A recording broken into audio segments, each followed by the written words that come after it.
Hey, today is a pretty cool day for me, pretty cool day for this podcast. This episode marks episode 250 of Let's Parent on Purpose, which is pretty cool to think about. That's a lot of podcast. I was thinking up and adding up. I've interviewed over 120 individual people. There is close to a full week. You could, if you really wanted to torture yourself, you could listen to about 140 to 160 straight hours of the Let's Parent on Purpose podcast. If you really, I mean, that would be a terrible idea. Don't do that. So, but anyway, just fun trivia fact you could. And so I thought for episode 350, I do a lot of interviews and a lot of solo things. I just spent some time going through looking at every episode that I did, at least looking at the title and thinking and remembering through them. And and just thinking about what has this podcast done for me and what are the greatest insights that I've had off of it. So I'm going to do that today. I'm going to share with you some of the core insights and the way that this adventure that I've been on has helped shape my parenting, my marriage, and my walk with Jesus. Before I share that with you, just a couple of things. First off, big thank yous. Getting to 350 is an absolute marathon. And it was not a solo event whatsoever. So I want to give a big, big thank you to christianparenting.org, Christian Parenting, my partners in the Christian Parenting Podcast Network. They found Let's Parent on Purpose back, man, I don't even know if I was at 100 episodes yet. And so they have produced with such high quality and consistency and faithfulness over 200, 250 of the Let's Parent on Purpose episodes. They host it for me. You should go to christianparenting.org. There's a podcast for every stage of parenting on there. And a big thank you to them. Also, a big thank you. This started in my church. So Covenant Fellowship Baptist Church. I've been a family and student ministry leader here pastor here for, this is my 15th year. And halfway along the way, I realized if there's a spiritually engaged mom and dad, I look like a really good youth pastor. And if there's not, it's a total coin flip. So Let's Parent on Purpose was started initially to try to reach the moms and dads in my household and, or not my household, in my church community, and just give them as much encouragement and equipping to be the primary disciplers of their kids. So thank you to Covenant Fellowship. They basically paid for and supported everything for the first couple of years of the podcast. At this point, Let's Parent on Purpose is still a huge ministry that comes out of the church, but we've got our own nonprofit with the 127 Project. And in addition to the podcast ministry, we get to build and support orphanages in India, which is a pretty cool thing. Also, thank you for listening. There have been over 1 million downloads of Let's Parent on Purpose, which is pretty mind-blowing. Maybe some robot in Japan has downloaded 900,000, but I get feedback from you guys. So I know that actual human beings are listening. You're giving feedback. You've supported it. It's a listener-supported podcast. So you all are the ones that are making it happen. And it's your questions and your wrestlings that help me know what direction to go, what to do, who to interview. So, man, thank you for keep coming back. I know that parenting's hard and we need help and we need support. And you have been that support for me. And I hope this podcast has been that support for you. And then finally, big thank you to my wife and kids who have provided me endless content for the podcast, mostly my kids, because my wife is pretty easy and awesome. But she spiritually challenges me as she pursues Jesus. So even in that, thanks, Emily. But yeah, my 4 kids, I'm excited that one day maybe they would listen to this. And then I'm also horrified if they listen because they've been examples of so many different things. So thank you, anonymous children of Jay, for being fodder for so much of the discussion and learning. One of the other things I want to do to celebrate episode 350 is in the show notes to this. And then if you get my Things for Thursday email, I'm putting out a list of my very favorite podcast episodes ever. These are the top ones that I learned the most from, that I think gave the most benefit to my listeners. And you can find that in a link to these show notes, or just simply subscribe to my Things for Thursday email. You can do that by texting the word things to THINGS. Yeah, things to 66866. That's things to 66866. Among my favorites, one with Virgil Tanner, Centering on Christ in the Midst of Chaos.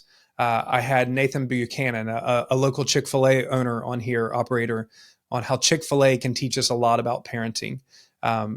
Radically Changing World of a Preteen was so helpful for me with Dan Scott.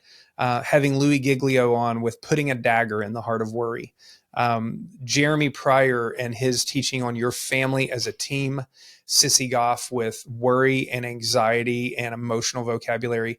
I really do feel like I have become a more consistent disciple of Jesus and more faithful in living out the gospel because of these interviews. And so again, pick that up, go in the show notes and find the link, or just wait for your Things for Thursday email. And this Thursday it'll be out.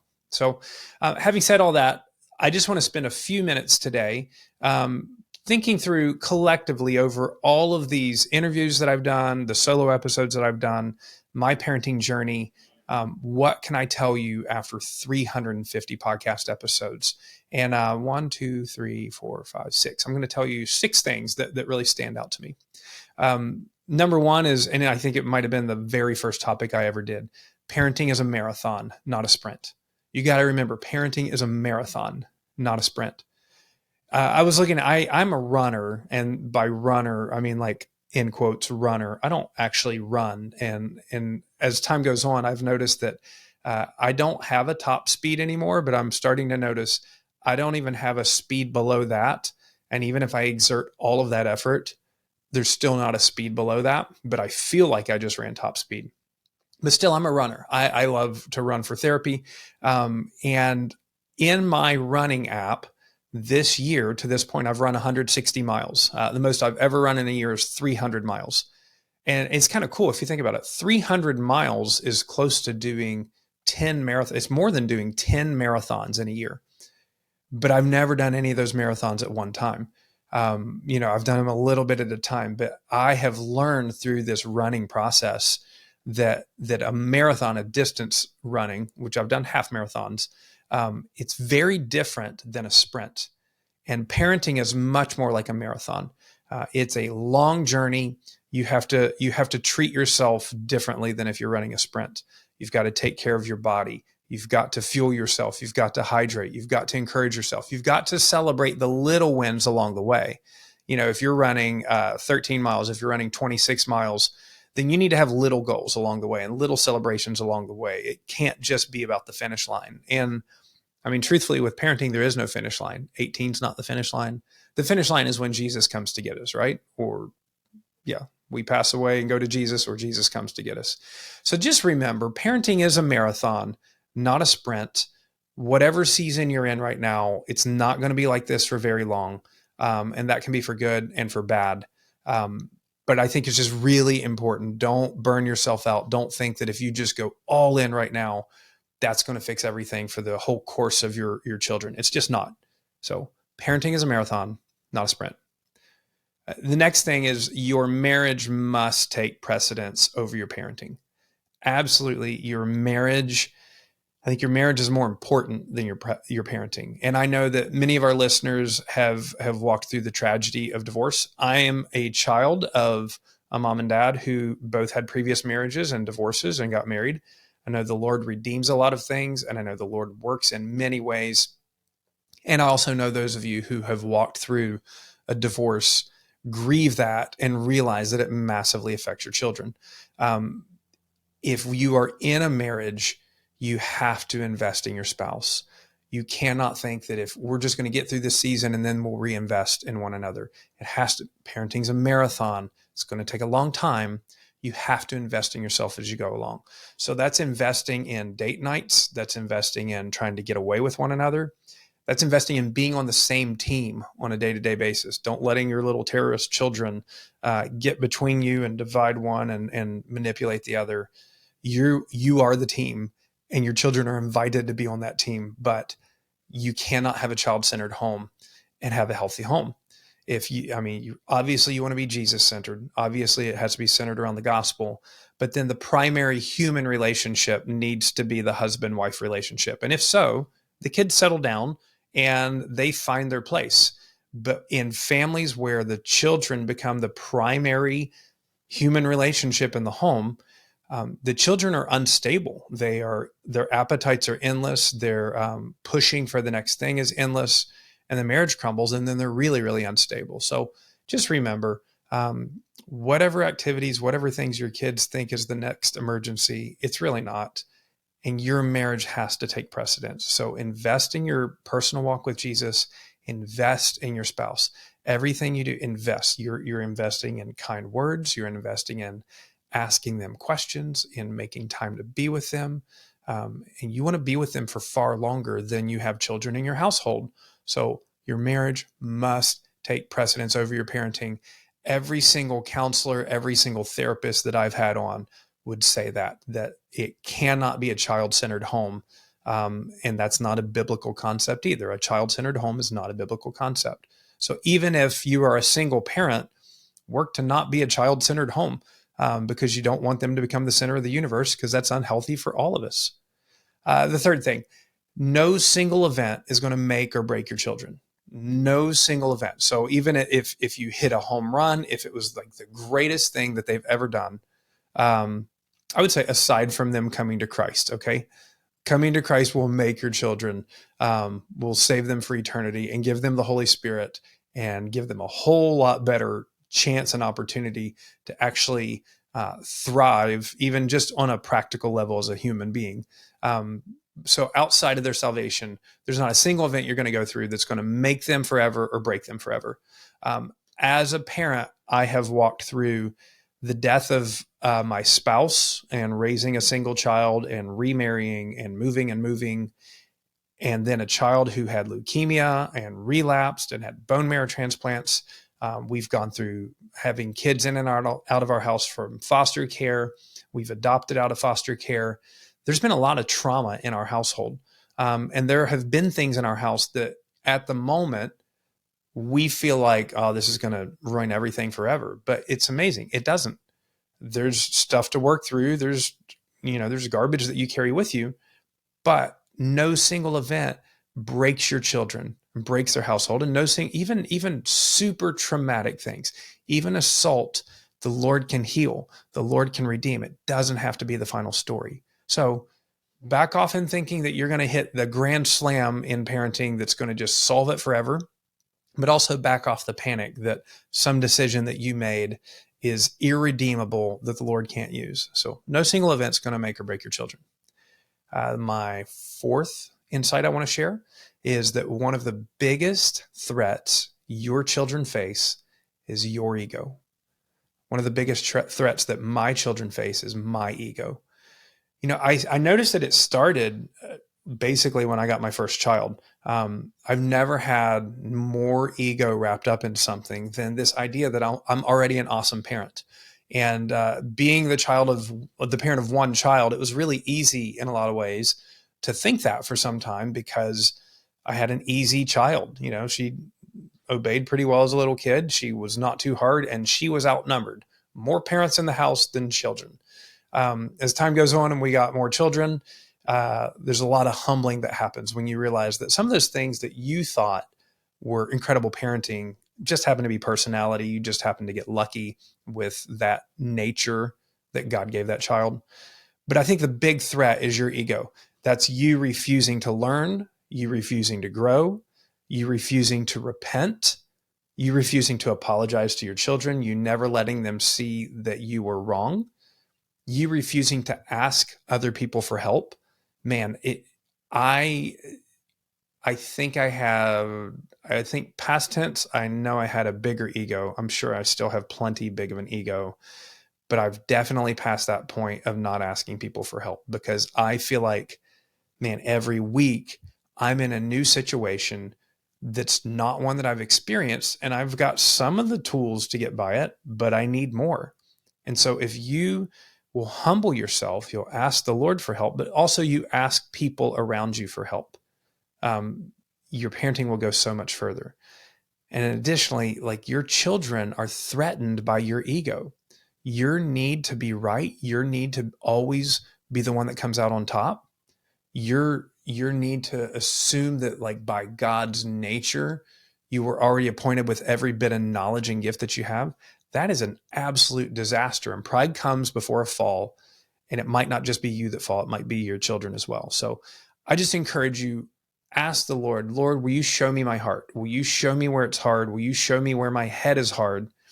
And can you maybe humbly show me or gently show me, God, so that I don't have to go through all kinds of hardship and calamity, and my children don't have to go through it in order to be well.